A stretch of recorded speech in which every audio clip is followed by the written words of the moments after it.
study the book of Revelation, as I had already told you. Everyone read the first chapter? Okay. Now, early scholars like Martin Luther and Calvin and even other Bible scholars, they didn't think much of this book. They didn't think actually too much of it. So they ignored it. Some of them rejected it. And it took a long time for the book of Revelation to come into the New Testament. But I thank God that it, ended up, I thank God that it is in the book, because now we have so much revelation knowledge. Imagine our Bible ended with Jude. It'll be so incomplete. And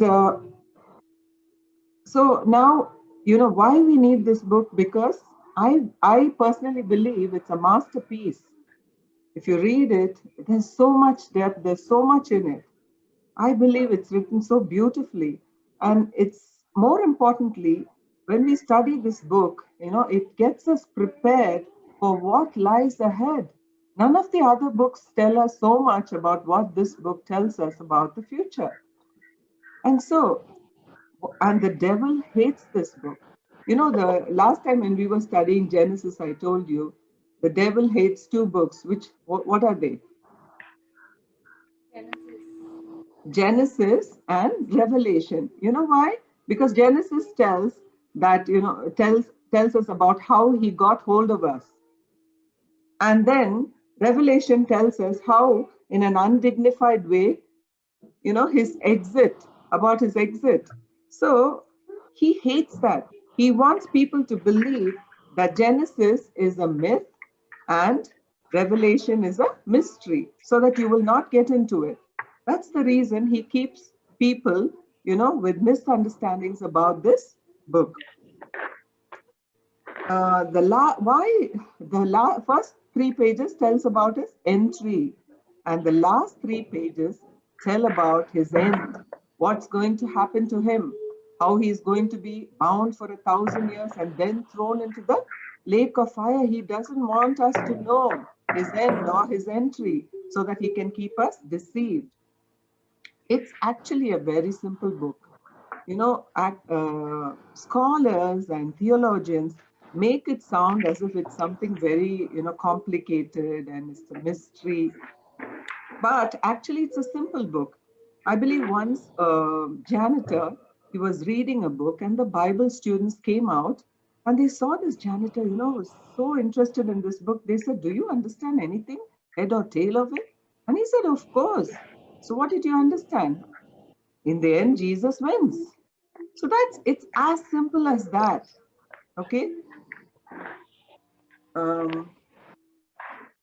One surprising thing about the New Testament is it's got, 40% of the New Testament is letters. What are some of the letters in the New Testament? What are some of the letters you see in the New Testament? As in, like, who writes it or who are they for? Yeah. What are the names of the letters? We have so many letters called epistles. The Romans and Corinthians. Corinthians. So whose letters were they? What were they? Paul's letters. Then? Peter, I think. Peter also. Last time you read from that Peter, yes. Yeah. And who else wrote letters? John. John wrote letters, of course. Three letters, short letters he wrote. And Timothy, letter to Timothy was written by Paul. Okay. So we read all these letters, right? Do you know Jesus also wrote letters? Yeah, to the churches. Yes.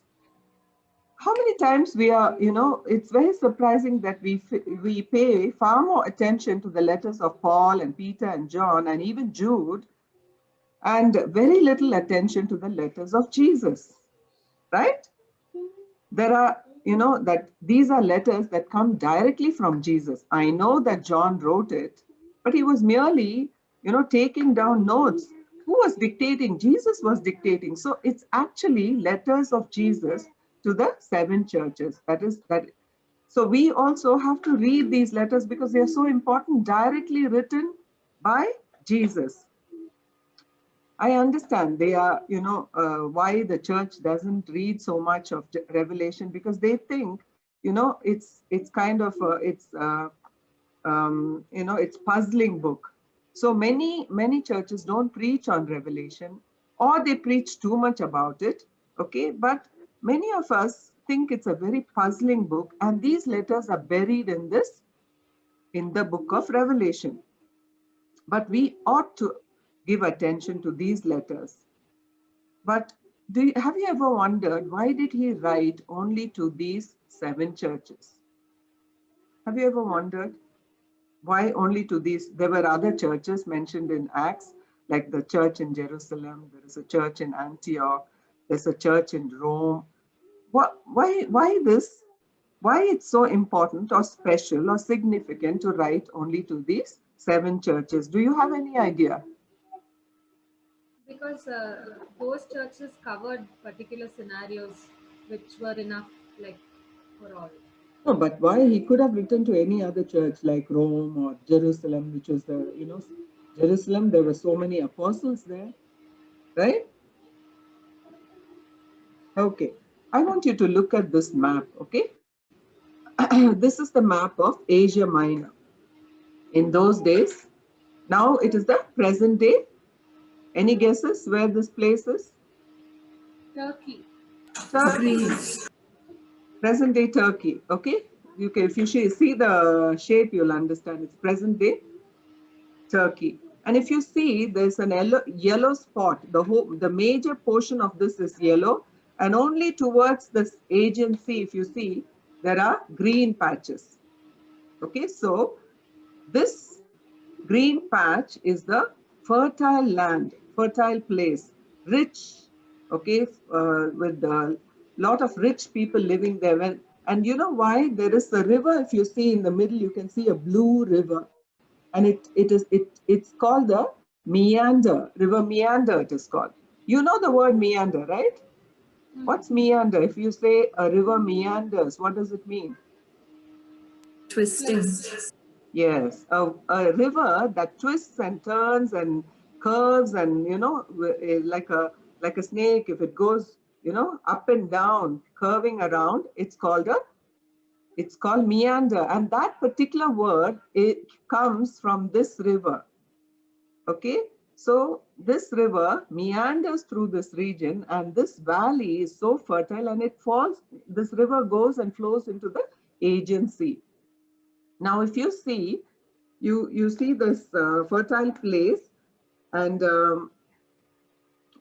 there you can see Ephesus. Can you see Ephesus? Smyrna, Philadelphia, Laodicea, okay, all the Pergamum, all these churches are just around this place. So it is all, in the river bed. I mean, where the river flows. So it's this fertile region that, all the churches are around this place. Why this place is significant? What happens here, impacts the whole world. I'll tell you why. Because, there's a road that goes through, perpendicular it comes, from the Black Sea, towards the Black Sea, all the way down to the Mediterranean Sea. And then there is a road that goes to the east. So it is a road that connects Africa to Europe to Asia. It was a junction. So it was rich in trade, and you also see a few, port cities like Smyrna, Miletus. All these are port cities.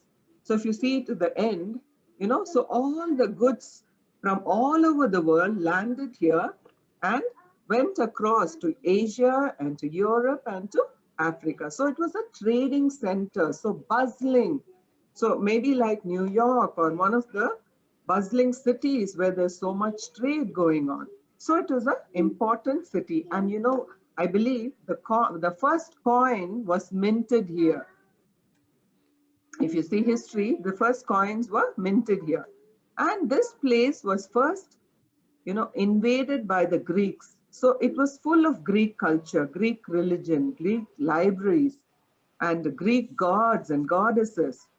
And first they had influence all the way to Philadelphia. If you can spot Philadelphia, beyond that the Greeks didn't go. Okay, and later on they were invaded by the Romans. Okay, the Romans, you know, they ruled with an iron fist. They were one of the, you know, most, they oppressed the people who they ruled. So the Romans were known to be oppressive, and anybody who rebelled against them were thrown into this place called Patmos. All the political prisoners were thrown into the place called Patmos. It was 60 miles from Ephesus. All right. So this is the context. This is the situation when all this happened. You need to know the background. Okay. So Patmos, you know, political prisoners were banished here for life. And you know what was their job? They had to cut granite. Okay, blocks of granite. That was that's the hard labor they were put through. And this is the place the book of Revelation was written. As you know, John was here. This became, later on, after the Romans, it became a Christian place. And later on, and so the churches were there, they were thriving. And even now, you see ruins of churches all over this place. Later on, it was invaded by the Turks, and most of the churches were closed. You know, only one church survived. Can you guess? Jesus talked well of this church. Can you guess which church that was, which survived the Turkish invasion? It was the church. It was the church that Jesus never had anything negative to say. Smyrna, okay? That's the only church that survived, and there is still an active church there, okay, which is a very persecuted church now, because Turkey, you know, is a Islamic country, and they are, you know, persecuted even today. Now, one more thing, Satan also had interest in this place. You know, Satan is not omnipresent. He cannot be everywhere at the same time. He can be at only one place at one time. So Jesus, you remember Jesus talking to the church of Pergamum, and he said, Satan, I know what you're going through. I know where you live, where Satan has his throne. Jesus says that, okay? When you read the letter to Pergamum, he says that. So this is Pergamum on the left, okay? Now you see like a kind of a, you know, L-shaped structure down below here. It's just now, nothing is there. But this particular structure that is on the right, it is presently in a museum in Germany. The right side picture, you know, that is actually the throne of Satan. It was, you know, dismantled and assembled in a museum in Germany. That's what people are looking at. Actually, this is the throne of Satan, believed to be the throne of Satan, which was originally in Pergamum. So this is, you know, this. So he also had a throne, and it says in Job that he went through, he went to and fro through the earth, and he doesn't stay in one place, but he had a base, and at that time this was the base. Pergamum was his base. Now many churches which were closer to this place, you know, were suffering because of many things. I'll tell you what. Now Smyrna and Philadelphia are the strong churches, okay? Jesus had nothing bad to say. I told you, I mentioned Smyrna.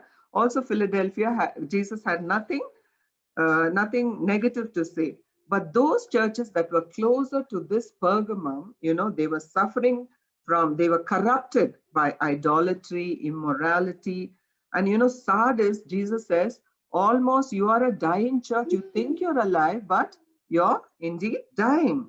So there were, and Smyrna was a very persecuted church, even as it is today.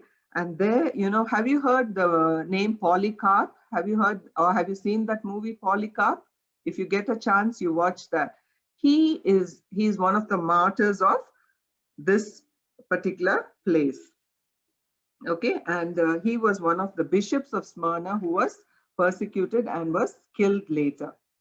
And Ephesus and Laodicea are the most, in serious condition. For example, Jesus was saying, I want to close these churches. Okay, that's one of the things that Jesus talked about Ephesus and Laodicea. And they were not under persecution, but there was paganism and there was and they were complacent. They were not persecuted. They didn't have any other problem except they were lukewarm. And Jesus said, if you're lukewarm, he will spit you out. Okay, they were comfortable, cozy churches, rich churches. I told you they are in a rich place. So these were the churches that were lukewarm. And those that were in close proximity to this, Satan's throne, they had all the negative things, like they had idolatry, they had immorality, all the dirty things were happening in the churches that were close to this Pergamum church. Okay, I mean the Satan's throne. And so Jesus was concerned. He said, my church need to survive.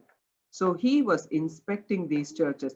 And many missionaries went to this place. Some of the missionaries who were mentioned in Acts, in the book of Acts, is, Apollos. You all must have heard Apollos from Alexandria. Okay, he was one of the missionaries who went there. After which it is mentioned in Acts 18:24. And then he was followed by Aquila and Priscilla, that Paul's companions. They were here in this area ministering. After which, they were followed by Paul. Paul came here after Aquila and Priscilla. Paul came here and ministered for 3 years. And it said he himself writes, the whole area, heard the gospel. So he said, I have finished my work in all these places. So the whole area, Paul was ministering. After Paul came John. Finally, John comes here. I believe he brought, Jesus' mother Mary, he brought her here. There are really hard evidences to show that he brought his mother, Jesus's mother here, and this is supposed to be their house. Okay, it is preserved, and this was supposed to be where John and the mother of Jesus, Mary, lived. Okay, till the end she was here. And so there is a small basilica there now. So this is the spot where John lived with Mary. Okay, and then also I believe Philip came here. Philip also is mentioned that he was there in a place called Hierapolis. You can see in the map later, and where he was assassinated. So there are so many missionaries that were sent to this place because this is a very important place. There was a concentration of missions here, a key area. Now it is about 90 AD. 90 AD, John is a very old man now, and all the apostles are dead. They were martyred. Every one of them were martyred except John, because he was alive. He was a very old man. He was in the quarry in Patmos, and under these circumstances, what are the circumstances? Complacency, persecution, paganism. Jesus sends the letter to the churches. This is the background. Okay, not only letters, a whole lot of revelation. Lots of revelation in this book. Now, I told you the first emperor of Rome who, Julius Caesar, not this man whom I've shown here. Julius Caesar was the first emperor who said that he was God. Okay, he claimed to be God. And what happened? His son Augustus Caesar, okay, went one step further and he erected a temple for himself in that area. And his son, this is the most wicked one, Domitian, his name is, he's the worst. And he even went further and said, once a year, every Roman citizen, that means the Romans were controlling that area. So everyone who was in the Roman, under the Roman emperor, every Roman citizen had once a year had to say, Caesar is Lord. Okay. So he kept one day aside that everyone, and he even erected his own bust on that. This is Domitian, okay? And it's still there, and this temple. And everyone had to go there, throw incense, and say just 3 little words. Caesar is Lord. And Christians would never say that. If you are a true Christian, you will say Jesus is Lord, right? But if you don't say those 3 words, the most severe punishment was given to them. So it is believed that John was on that island because he refused to say these 3 words. If you don't say these 3 words, it's equal to treason, because you're not acknowledging what this man is God. So it amounted to treason. And John also said, I am here for the testimony of Jesus, he said. Remember? I am here for the testimony of Jesus. So this was the acid test for the church. And now John would have been so worried. And there are so many records, moving records of Christians who refused to say. And I just wanted to take one story of a young girl, young mother. And she had, she was imprisoned because she refused to say Caesar is Lord, and she was thrown into a cell. And in the adjacent cell, there was her baby crying, okay, crying for her milk. And, she refused to say that. And the baby kept crying and crying and crying. And the cry, gradually died away, because the mother refused to say those words in order to breastfeed her own baby. And then, the Romans were so furious, they heated an iron sheet on fire till it was red hot, and they fried her alive, because they were so angry that she wouldn't say those 3 words. So these are some of, even, there was a martyr called Antipas. Jesus himself mentions that. Antipas, who was martyred, Jesus mentions that. So this is the situation into which, Jesus comes and he intervenes in that church. Now you see,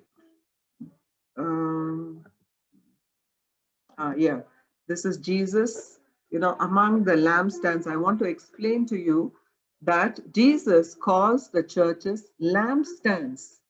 He says those 7 lampstands are, it signifies, or it is like the 7 churches are likened to the lampstands. It's not lamps. You have to note that. He calls them lampstands only, not the lamps. The church is called a lampstand. Why? Because the gospel is the light. Okay, once the light dies down, you don't need a lampstand. When a church doesn't emit light, that means you're not telling the gospel properly, you're not preaching the gospel, God is not impressed. That means it's like a candle that is blown out, okay? It's not burning. That church, according to us, it may look, oh, fantastic messages, powerful, great crowd, miracles. Jesus is not impressed, because there is no gospel that is being preached. Then what he does, You don't need the lampstand. He removes the lampstand. The church may continue, but Jesus is not in it. The gospel is not in it. So Jesus is not in it. So don't get impressed when you see huge crowds, miracles, signs, wonders. If the gospel, the real gospel of repentance and the blood of Jesus is not preached, Jesus is not blessed. Now, this is the island of Patmos, and on this prison where John was, now there is a monastery. So I just want to show you that particular place where exactly John was imprisoned. That's the monastery on the prison. It is built on the prison. So here is John languishing in prison, and suddenly he hears a voice. Write down everything. Write down, he hears. And everything I show you, that's how the book of Revelation came to be. Scholars say the book of Revelation is not grammatically or well written. John wrote other books, right? Even in the when he was in Ephesus, he wrote in the Gospel of John. He wrote first and second letter and third letters of John. He wrote all those, but he wrote it, I believe, in beautiful Greek. Okay, the Greek language. But this book, particular book, Revelation, is written in very bad grammatical sentences, and it's not well written. Okay, like broken sentences. So, but imagine if you had to write something that's happening, you have to just make a note. Okay, would you be writing in beautiful, flowery language? First, each of you is given a book, and you have to write what's going on in the movie. Okay, you have to write every scene. How would you write? You would scribble, you will write fast, you will write broken sentences, and that's how this book was written. And then what we do even when we take notes, in colleges, we just write in short forms and very, very fast. And then later on, when we make notes, we polish it. We write it in wonderful language. So that's what John was doing. John was actually frantically writing. He was told, I believe if you count, he was told 11 times, write down by that angel, write down, what are you doing? The angel is tapping on his shoulders and saying, write down, John, write. And John is actually in awe of all the things. He's like, wow, like he's just looking at, can you imagine seeing all that life happening in front of you? He must have been like, overawed. So he stopped writing some of the time. So 11 times the angel had to say, write down, John, write down. So again, he had to write down. Frantically, he was taking down notes. Then you may ask me, so why didn't he polish it later? When he published it, why didn't he polish it? I want one of you to read Revelation chapter 22, verses 18 and 19. One of you read, please. Revelation chapter 22, unmute and read. Revelation chapter 22, verses 18 and 19. I warn everyone who hears the word of the prophecy of this book. If anyone adds to them, God will add to that person the plagues described in this book. If anyone takes away from the word of the book of this prophecy, God will take away that person's share in the tree of life and in the holy city, which are described in this book. So would you dare polish it? Would you dare change the sentences? Never. No way. John didn't dare. He just left it as he took the notes. He just left it there like that. So now you got some background of why this book was written, how this book was written, okay, in what was the situation the churches were going through. And if, I told you the churches were in the junction where the world east met the west, where the north met the south. So it was in a very strategic place. So if the churches survived here, it would just survive anywhere. So Jesus was concerned. Okay, Um,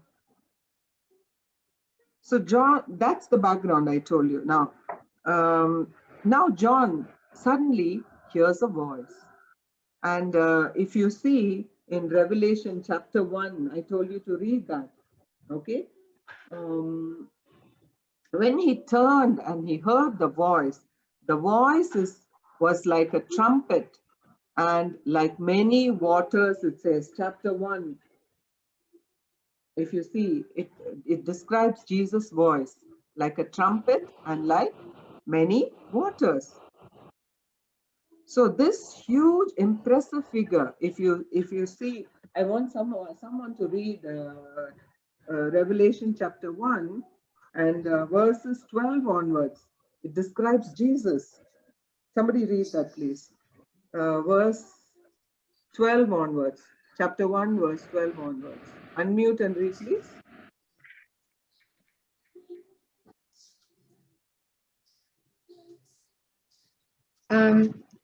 Then I turned to see the voice that spoke. What? Sorry. Correct. Go on. Then I turned to see the voice that spoke with me. And having turned, I saw 7 golden lampstands. And in the midst of the 7 lampstands, one like the Son of Man, clothed with a garment down to the feet, and girded about with the chest with a golden band. His head and hair were white like wool, as white as snow, and his eyes like a flame of fire. His feet were like fine brass, as if refined in a furnace, and his voice was the sound of many waters. Okay. See? Now, when he heard this voice, he turned and he saw, you know that John was the beloved of Jesus, right? He called himself John the Beloved. We learned about him I think in the last study during Peter. You know how he leaned on the master's chest. So he was so close to Jesus. Now he turns and looks, there's a different figure altogether. He's never seen Jesus like this before. You know, he's magnificent. He's the glorified Jesus that John saw. It's not the Jesus that he knew. Even when the disciples after the resurrection, they saw him, they didn't fall. They just spoke to him. But here is a different Jesus altogether. He's glorified. And now you must realize that when you read Revelation, you get one thing, that he's not just your savior, he is Lord. He's Lord of heaven and earth. Okay, if you continue to read Revelation, you will see that Jesus is Lord of lords and King of kings. Yes, of course, he is your father, but he is also the King of kings. And then, if you ignore Revelation, you'll only get one-sided picture of Jesus, the shepherd, okay? The shepherd, the gentle shepherd, the healer. But when you see Revelation, I believe in those days, the Romans wore a white robe with a golden sash. So he is the judge of the world. Now, John is seeing that figure, the figure where Jesus is the judge, he's the King of kings, he's the Lord of lords. So we also need to have a vision of Jesus, or we will get too familiar or pally. We are not in awe. He is the Lord. And you see that, when John saw this, what happened to him? What was the reaction? What did John do? When he saw Jesus, what did he do? He fell on the ground. He was faint, as if he were dead. Because he couldn't see this, this glory hit him like that. So this is the Jesus that John met. But after he's glorified, you see him. If we see him now in our present physical form, I think we'll be blinded. Who is the one other person who saw the glorified Jesus? Can you guess? Paul. What happened to him at the road to Damascus? He was blinded. He was blinded. He too fell on the ground. Imagine. He too fell on the ground. That's this glorious Jesus. Okay. So we also ought to be in awe of this Jesus. He is our friend. I'm not disagreeing with you. He is our friend. He is the Galilean, but he is also our judge. He is also the king, the king of kings. So, some takeaway points we'll see. Okay, go through. Now, when you read this book, there is a promise in this book. So I would urge each one of you to read this book, because I already sent you this. You know, there is a blessing added to this book. When you read and take heed, it says, you know, you are blessed. You know, so you need to be, we all need blessing, right? We all need the blessing of God. So this is one book, this is one unique book that, you know, when you read and you heed, there is a blessing added to you. And also we need to give importance to the letters of Jesus. We are so much, you know, engrossed in the epistles of Paul and John and Jude and all these people. Very, very good. But give little more importance to the letters of Jesus, because he is going to, it is going to minister to you. It's going to change you. And in this book, Jesus always says, be an overcomer. You know, we are confronted with lot of, especially young people, old people, all kinds of people. We are, you know, bombarded by Satan's, you know, he oppresses us with many, many temptations, you know, every day to live for Jesus. You know, in those days, they were persecuted for their faith. But in these days, we are not able to stand firm in our faith. You know, we are buffeted by the storms of different kinds of teaching in the churches, outside, in messages. You know, we need to stand firm. And there's a lot of temptation here on TV, on the internet. There's a lot of temptation. There's a lot of, you know, everything wants attention. The attention that we need to give to God, you know, it's diverted. You know, we are so distracted by the media, by everything. So, but how to overcome? Do we have the strength in ourselves? Do we have the strength to overcome? Not at all. All of us will fall if we stand in our own strength. We have, you know, one tip I'll give you. If you're facing temptation, I'll give you one tip. Okay, cry out for the Holy Spirit's strength. You know, it's very difficult as a young, because I was young once. I know the you know, the pressure of temptation. So what I used to do is go to the altar of God, go to God and cry out, Holy Spirit, strengthen me. I'm weak in this area. I'm falling again and again. Give me the strength. Even in your work, in whatever you want to be an overcomer, whether in your job, whether in your studies, ask the Spirit of God to give you wisdom, give you the strength to overcome. Because Jesus said, if you overcome, I will give you this. We will learn about it the next time. This is just introducing you to the book. And then you see that your love for Jesus never grows cold. How do you do that? Always talk to him. Okay, every moment of every day, just talk to him. You don't have to just go and kneel for hours together. He said, pray continuously. How do you pray continually? You can't just, you know, leave everything and go and kneel down for 8 hours together. You can't do that. But as you go about your work, talk to him. God, I need help in this. Lord, I'm doing this. Like, you know, keep talking to him. Be interested in his word and the things of God. Grow in love. And then he says, and the last thing is, as you saw who our Lord is, never lose your wonder. You know, never get complacent and say, you know, don't be casual.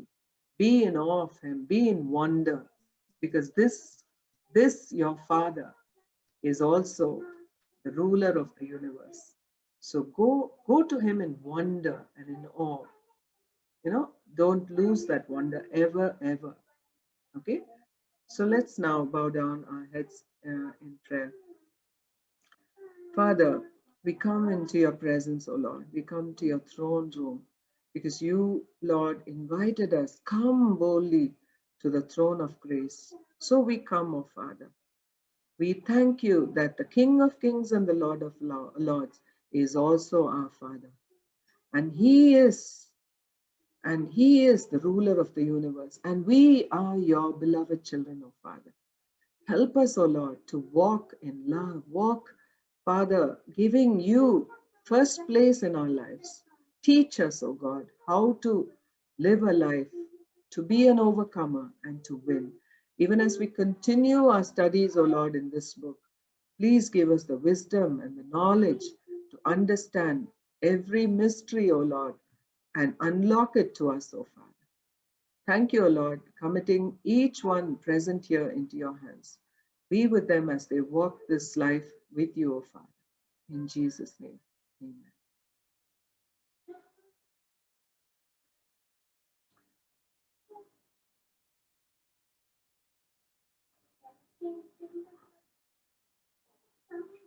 Is Rajan stuck? Rajan is Yeah. yes. Yeah. I see. Yeah. So if you have any questions, you can ask me.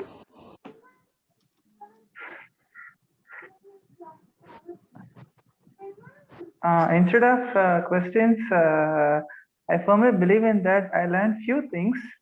When comparing to others, I don't have that much of experience in reading Bible. Day by day, I'm just improving myself. So immediately when you said about a topic and a chapter or verses, I was just turning out my pages. Where others were immediately starting to, started to read as well. Okay, fine. It's not bad. Definitely, I will try to improve myself. Coming to the point, I learned really few things which is new to me, which I am not familiar earlier. That Pragmam, the throne of Satan, and then Polycarp, you said about a film which has been released in 2015 at USA. Okay. Generally, that film express about a girl that she's finding that she's struggling to find a common path between the religion and her belief as well. And then the Domitian rule. Okay. And another important point that I want to mention is that a few months back, I was just doing some research based on Israel documentation regarding their laws, rules, and regulations. So you also represented an image that having a lampstand, if I'm not wrong, right? Yes. So that image, I don't know how others are believing it. So in each and every Gazette official document of Israel, there is a watermarker. This typical Yes, same yes, image yes, of so that I could really relate about Christianity, that how Israel is firmly believing in that.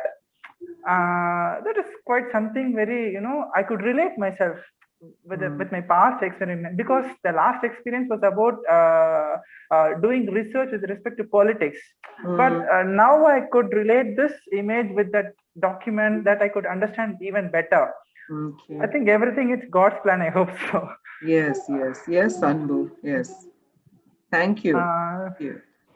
And then John the Revelator, and in fact, I learned something. I mean, I learned few things about it, and especially at last points to ponder.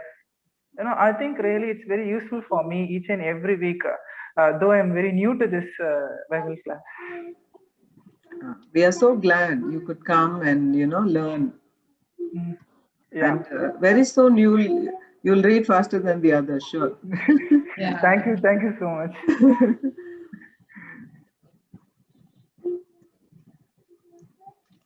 In fact, I used to make note of few things. Even last class I made a note of it. Still, I do remember. Even during my free time, I used to go through about it. I mean, Bank of Kali, St. Peter's Fish, temple tax, and 2 drachma. That word. Yes. Last lesson. Yeah, last class. Yeah, I mean. Nice. Even I'm. So Thank nice you, of thank you you to go back and research and study. Very good. That's what we need to do. Yeah. I'm eagerly waiting for the next week as well. So sweet. Yeah, it was so interesting. I didn't even see time pass. Yeah. You know, Revelation may go on for some time because it's like you can't compress it into one study. We always did one book in one study, right? But I'm afraid we can't do that. We'll have a few sessions in Revelation because only then we can, get to the bottom of it. Okay. Yeah. So any other question or any other doubt you have? I have a doubt, Auntie. Yes, Nitin. Thank you for today. Actually, I learned a lot. I just had a doubt when Peter didn't Jesus say that he'll build his church on Peter, Yes. and John, didn't he call himself the beloved? Because did Jesus call him the beloved anywhere? He didn't call. He called himself. That's what. Okay. See, it is John who said, he went so close to Jesus. Jesus never ever said, John is closest to me. He said it about himself. Okay. So I believe that you can be as close to Jesus as you want. Okay. You can be the beloved. Okay. Got it. Yeah. It's not that Jesus is partial to any one of them. It's how much you can get close to, you can be the beloved. How close you are to him, that he can talk to you and you can talk to him. You become the beloved then. Okay. Yes, on Peter, he said the truth that he said that, you are the Christ, the Son of the last time we learned about Peter. Okay, the character Peter we learned. So on this rock, I will build my church. And also later on, he says, he will tell him about his death. And then Peter will ask, what about John? And God will say, Jesus will say, what is that to you if he is alive till I come back? So it's not that Jesus said anything. John called himself the beloved. Hello. Yes, Dana. So did Peter say he'll build the church? I mean, Jesus said he'll build the church on Peter or on the truth that was. Yes. See, there are two interpretations to that. Okay, I'll tell you that. First thing is, on this rock, I will build my church. Okay. Now, Jesus called him the rock. Okay. But he also calls each one of us the living stone. Later on, Peter only writes about that. Okay.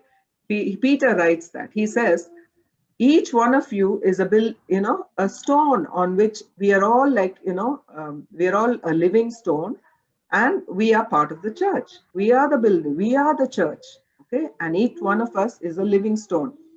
And he could have meant Peter is also the first one to be, incorporated into that living stone. It could be that. That's one interpretation. The second one is, he says a truth. That is, the truth is that Jesus is the rock.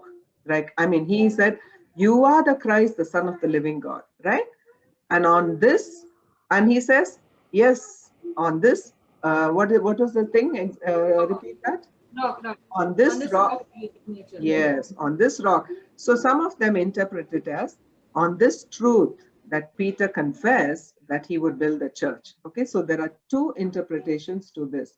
But I like the first one, what I said, that he is the first one living stone, and then we are all the living stones, that Jesus built the church on. So we are the church.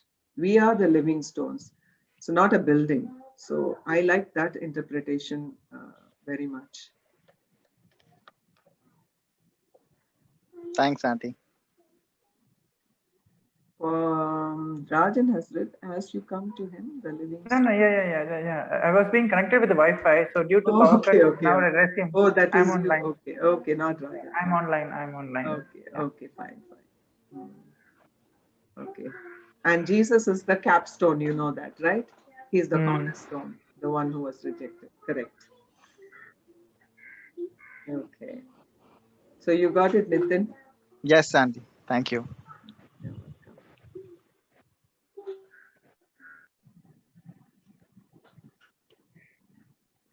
Ria girl is smiling. He wrote only to those churches. I didn't understand. Oh, yeah. What was the reason? See, he wrote to these churches actually because they are in a significant area. They are in a very strategic area. So actually, if this church survives, it's like, if this church doesn't survive, it's like the churches will collapse like that. It's a strategic place. So he chose these 7 churches to get the message across to the other churches also, but basically to these churches. Okay, it doesn't mean that those letters belong only to, all those messages are relevant for us also today. If you read that, it's relevant for us, it's for us. But those 7 churches he picked to send his message so that it would go to all the places. I told you why in the beginning where this church is located, so that it is in that central junction. Okay, it's like, telling, if you tell something in New York, it'll just spread in a minute everywhere. It's like that. You understand? One more question, Ma. Yeah. It says, I write to the angel of the churches, right? Yes. So he's writing to an angel or what? Yeah, I believe that every church has an angel who, So the angel will tell the people or what? Yeah, that's a big question. I just know that every church has an angel. Okay, but he's directly dictating to an angel, or to John only he's dictating. No, but John will send the letter to the angel or something, right? To the angel of the 7 churches. Can you read that, please? Can you read that? To the angel of the church in Ephesus, right? Yeah. Yeah. I also have no idea what this is. Okay, I'm sorry. Maybe I can research and tell you the next time. But I believe that every church had an angel, because to every church he writes to the angel of the church, right? And also in the beginning, when Jesus is holding the 7 stars, what does he say? What does he interpret?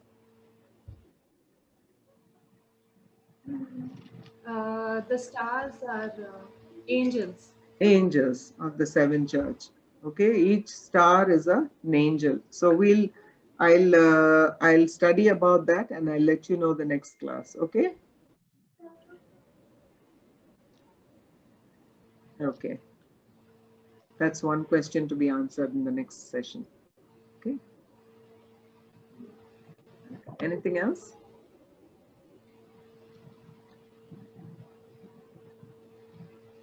So we'll see you next week with another. Sure, definitely. Okay, another session. Okay. And you all also read about it. Okay. It's for you also. I'm studying with you. Okay. Okay, So you also research and tell me what you found out about the angel of the 7 churches. Okay. Okay, nice. Thank you all for coming, especially Nitin is new today. Okay. And thank you, Pratibha, for the link. Okay, so have a nice week, you. Sitara. Hi. Thank you. She's out, so she won't be able to talk, Perima. Okay, oh, she's out. Okay, fine. So we'll see you next class. Okay. Yeah. See you. Bye. Thank you. Okay. Thank you. Bye. Thank you all. Bye. Bye. Bye-bye.